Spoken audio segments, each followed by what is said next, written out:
Welcome to the Sankofa Pan-African series. Now, No Heaven for Good Boys was set in Senegal, West Africa.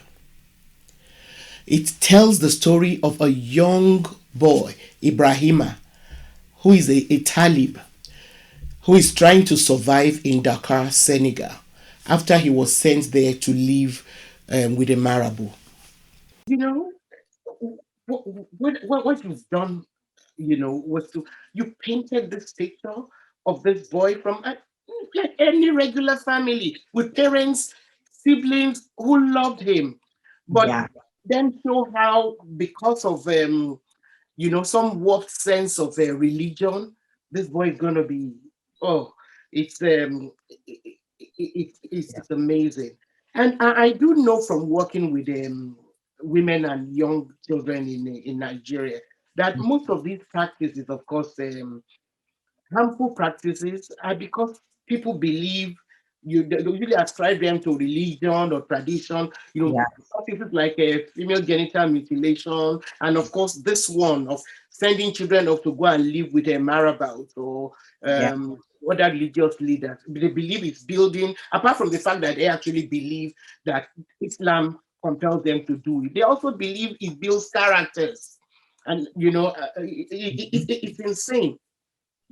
Which is why I think what you did with the mother's character, I just love what, because his mom, you know, in spite of the pressures of Mhm. tradition, religion, she resists. Yes. She resists. So, what was the inspiration for her? Did you actually meet a woman like that? I'm asking this because I know that there's a lot of misconception out there about African women, especially at the grassroots level, as being Mhm. no voice and all of that. So, what inspired Maimuna's? Absolutely. So much. Maimuna represents so much, and I love her. So I'm back in the U.S., I'm living in New York City, which was where I was living before I went, and the story of the Taliban comes forward. And I don't know the full story because I had my interactions with the boys a little bit. That was just like a tad that I read in the paper while I was in Senegal, not much. And so when I tried to do research, there wasn't a lot, but I did find a story of this grassroots nonprofit and they do exist, and I think there are more of them now that try to return Taliban home, right? And that happens, and it's not as much as we would like, as many as we would like, Mhm. but it happens. And in this particular situation, the organization helped the Marabou find another career, because a lot of these men are becoming marabouts because it's financially beneficial. They don't have to work. They have those kids to slave for them. Exactly. It is a business venture. It is. Okay. And so, but the tradition is you cannot return a boy before he memorizes the Quran, but the boys can't memorize the Quran if they're begging 12 to 16 hours a day. So this Marabou gets another career, I think, like with fishing or farming. And this Taliban is returned home to his village. And the father didn't accept him returning home because it was like embarrassing. It was, you know, Failure. exactly. So an aunt, There might also be taboos attached to it. They might even believe the child might not survive. I mean, exactly, religion warps the mind if one is not careful. which is why it's so powerful when you're abusing it, when you're an Yes. abuser with it. Yeah. And so what happened in this particular village is an aunt lived in the village, agreed to allow the boy to live with her. But, she lives like literally next door to the parents. And Mm-hmm. so when she said yes, they went back to the father and said, is this acceptable? And he said yes. And it's then that the mother spoke up. Mm. She was like, I'm so relieved to have my son back home. You know, I wanted to go along with what my husband wanted, but I really wanted my child home. And I'm very, very happy about this. And that brought me to this place where I said, hey, you know, and I was hearing stories of parents who did not want to give their kids, but they were being pressured about being a good Muslim. Mm. So I'm like, this story is deeper and way more complex. And the truth is parent, no parent wants their children to be beggars. Mm. I don't care what world, what country, what continent, what your religion is, what your beliefs are. That is the one thing that parents don't say. I'm going to have some kids so they can go and be beggars. It's usually something else propelling them to do that, right? And so I realized Maimuna represents Senegalese women and African women who do not want this happening to their children, but are being sort of held and forced to accept it for patriarchal, traditional, or religious reasons. And in some instances, like the cases we have in Nigeria also, illiteracy and the poverty. Some of the parents are also, they've had way too many children than they can cope with. And there's always this tradition that allows them to send some off to go and beg for the malam and things like that. So it's really complicated. It is. I didn't realize it until recently, I would say within the last year or two. And, this first draft was written in 2010 and I rewrote the book and blah, blah, blah. But Maimuna actually also represents Black American women. Because, when we go back to the days of slavery, how many children were taken and sold to other plantations and owners? And those Black mothers, those African mothers of the diaspora, were not allowed to show their grief. No, they couldn't. For fear of retribution. Yeah. Right? And so Maimuna and all of her anger and all of her resistance represents Black women across the board. It does. And she represents well. Yeah.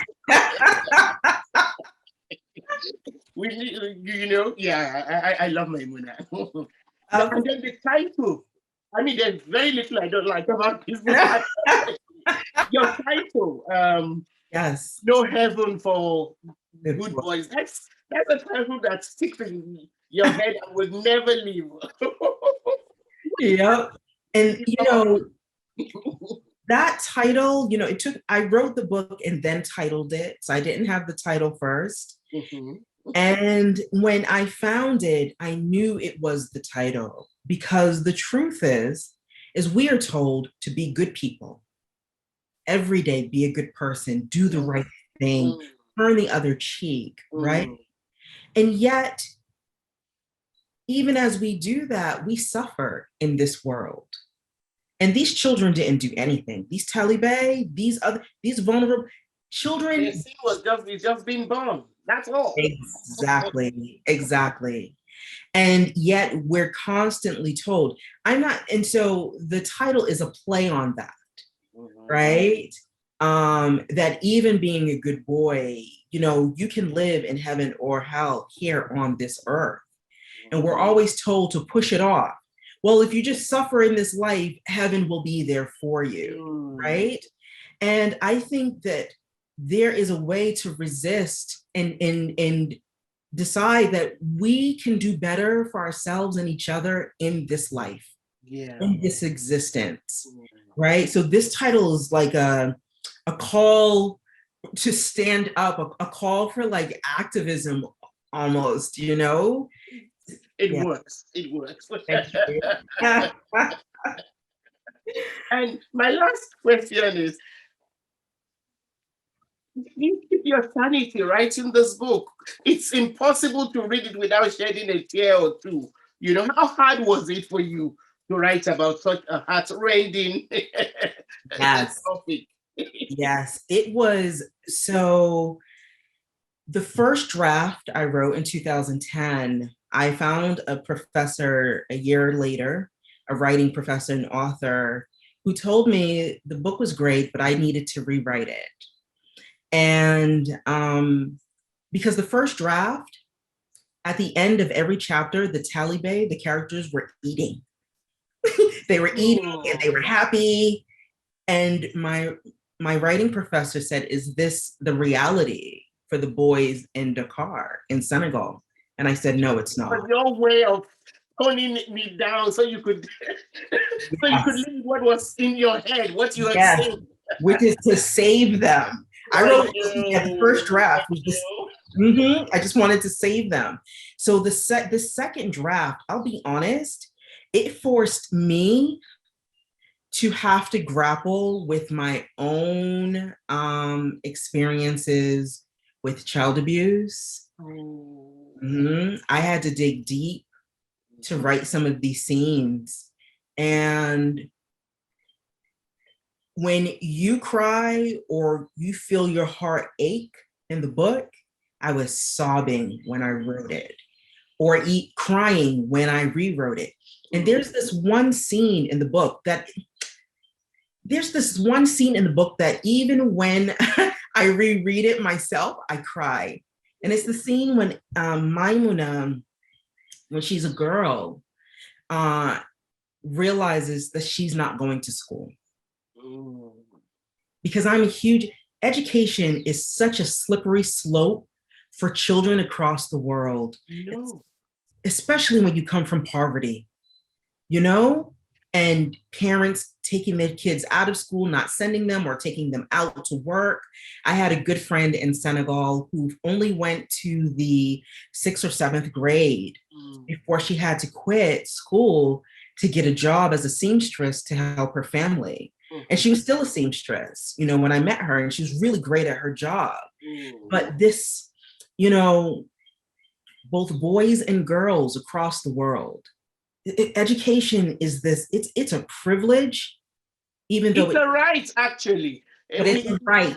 We make it well. Exactly. It should be the right of every child born into this world. Absolutely. And we would be a better world for it Yes. if we allowed all children to access education. Yeah. And that, like you said at the beginning of this interview, was a theme that drew you into it, because that is a huge theme Yeah.